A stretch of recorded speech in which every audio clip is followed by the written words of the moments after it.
See this? This is energy too. If you get on the frequency this is on, you can't stop it coming. What did he say in here? He said when the money starts coming, it'll come so fast and furious, you're going to wonder where it was hiding through all the lean years. And he's right. Most people don't understand that. They do not. They think you've got to go to work. You just got to work a little harder. Get out there, put in more hours. Wrong track. Now look it. Einstein gave us some wonderful information.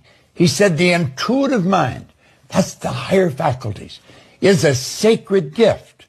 The rational mind's a faithful servant. That's our senses. Okay?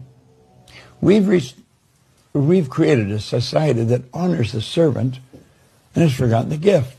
Well, we want to start using these higher faculties. That's how you're going to create the wealth.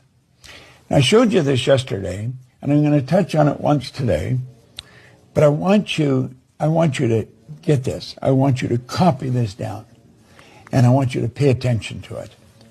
And you just repeat this over and over and over again. Genevieve B. Rand was a student of Thomas Troward. Thomas Troward, I believe, is one of the greatest authors of the last 500 years. This is one of his books that I have in a book stand here in front of my desk. I read those 2 pages every day, have for quite a while. It's Thomas Troward's work. Well, Genevieve B. Rand was his only student. She had to attract $20,000 in 1912 to go and work with him. And it's through studying what I'm putting on the screen here that enabled her to do it. Now, I'm not going to say you're going to grasp this overnight. You got to keep reading it over and over and over. My mind is a center of divine operation.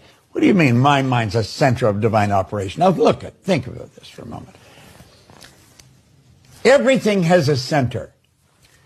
If I have a basketball, there's a point in that ball that's center, and that's determined by the outer side of the ball. There's a point in this room that's center, and that's determined by the outer measurements of the room. But when you get to the divine, when you get to God, to spirit, there is no outer measurements. You're talking about infinite. When you're talking about infinite, any point is center. My mind is the center of divine operations. So is yours. So is your next door neighbor's. My mind's the center of divine operation. Now, the divine operation is always for expansion and fuller expression.